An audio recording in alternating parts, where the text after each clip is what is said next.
Hello everybody, Nova here with another review for you. Today I'm going to tackle something a little bit bigger. I'm going to be talking about Secret Warriors by Jonathan Hickman. It was a 28 issue run starting in 2009. It was one of his first works at Marvel. It was one of his first bigger runs in the company, followed by Fantastic Four. What we have here is we have a team of fairly new characters. None that I had heard of before when I first picked this up. So we're introduced to our team. They debut in Mighty Avengers, written by Brian Michael Bendis. So Daisy Johnson, known as Quake, is drafted by Fury to recruit a team of caterpillars, as he calls them. Superpowered people that are not known and are not fully developed yet. So a team that he can mold and shape the way he wants to. We have Stonewall, Phobos. We have JT, who is the grandson of the original Ghost Rider. His name is Hellfire. And Druid, who is a mystic character.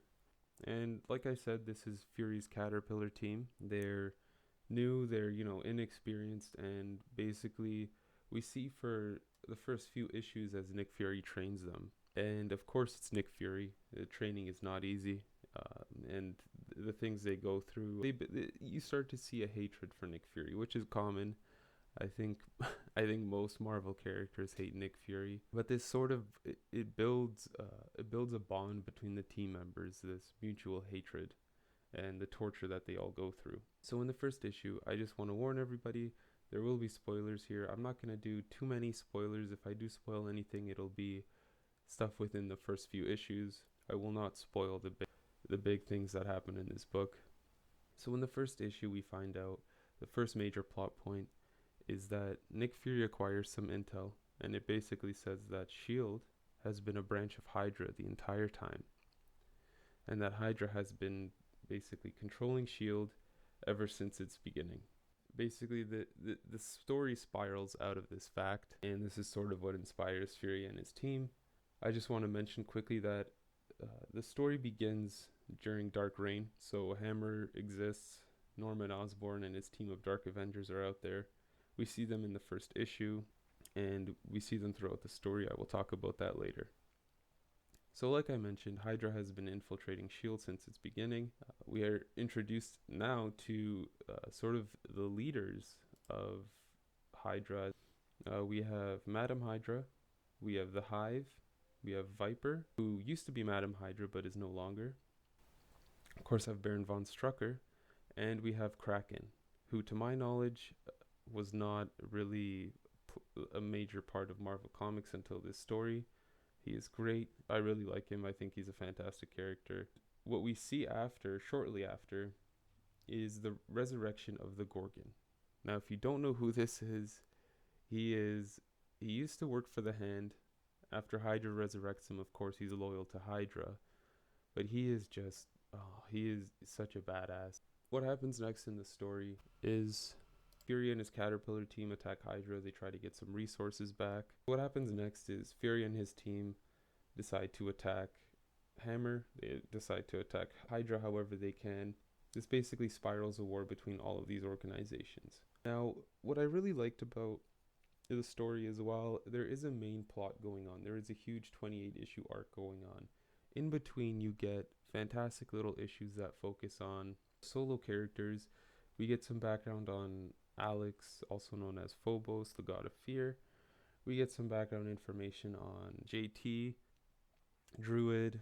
We get to even see background information on some of the villains. We see the origin of Gorgon, and we find out that the Kraken is actually a man who takes people and makes them what they're supposed to become.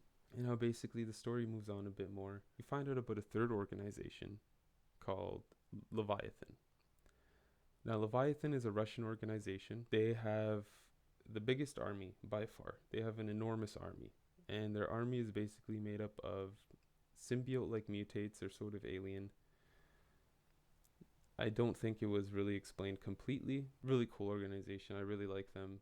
They may not be as technologically advanced as Hydra, but their army is very vast. So of course now with this organization in place, it turns out there's a vendetta between everyone, between Fury, between the leaders of Leviathan, between Hydra. And we see a lot of confrontations between all of them. You know, people are taking people out. Certain bases are taking down other bases. There's a lot going on. Jonathan Hickman actually includes a lot of supplemental material after some issues, giving you specific locations and descriptions of bases, you know, and who they belong to, a bunch of stuff. It's really cool. There's a lot of extra reading to be done, but it's really nice to see. In general, the story has a lot of fantastic character moments. For example, Baron von Strucker has a lot of really great moments where he's just being a complete and utter badass.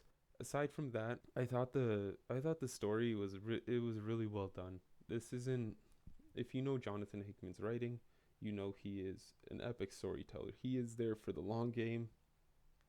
He's writing stories that are 2, 3, or 4 years long, and this is no exception. The story also develops a lot of relationships between characters. There's death, there's, like I mentioned before, betrayal, and it's really a story that could almost exist outside of the other Marvel titles, because it feels so isolated at times that stuff like Hammer existing and being part of Dark Reign doesn't even seem like it's happening outside of this story, and I thought that was really well done. I want to talk about one arc specifically, one that I would consider my favorite in the book.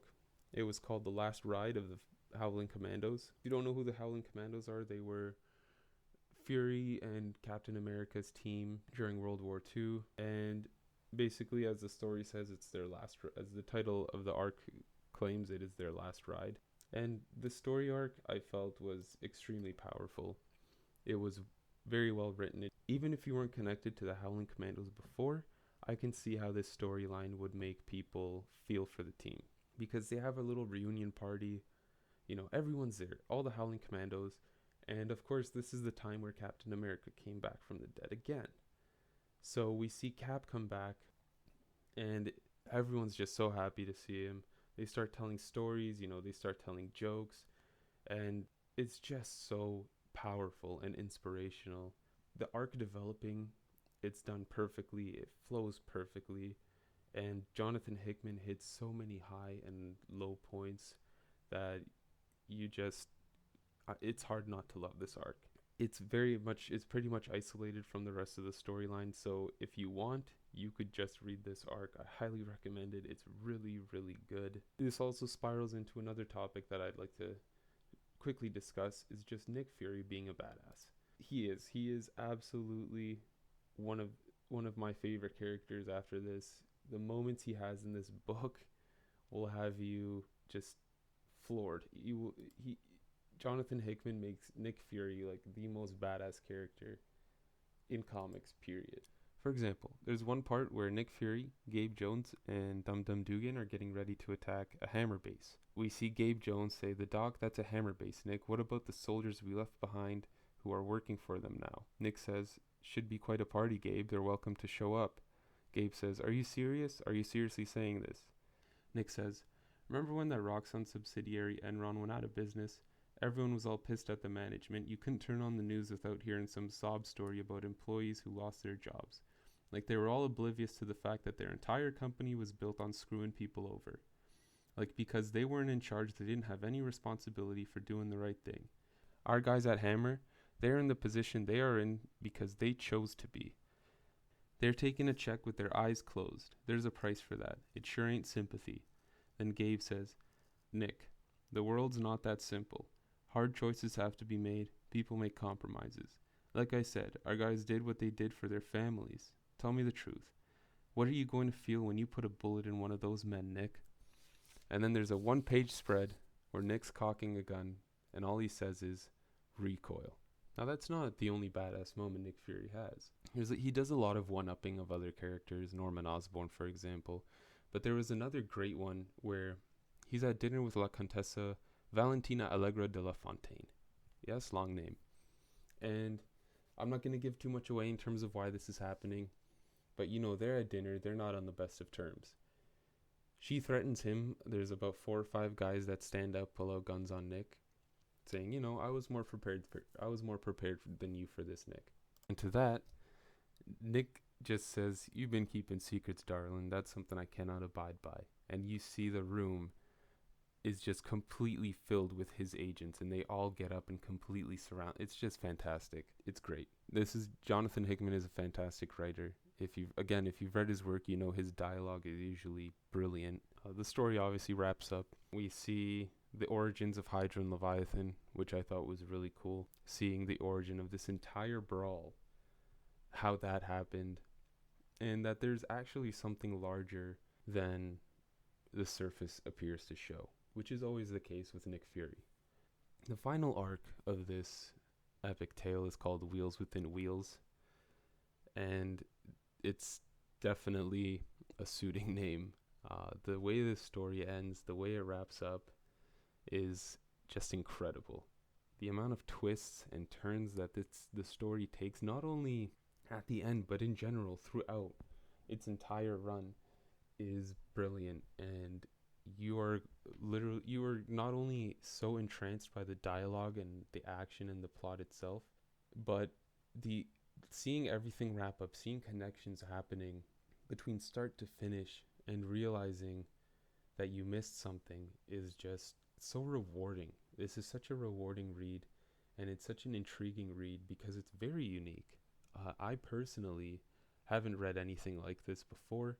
This is really fantastic espionage work with a great cast, great writing, great story, great villains, and overall I absolutely loved reading this. And I would recommend, if you have any opportunity to read Secret Warriors, do it, because you will love it, you will not regret it, and it will be something that you keep in your memory for a long time.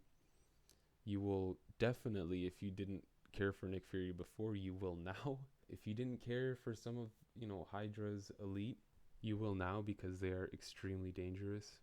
I can't recommend this highly enough. So please check it out.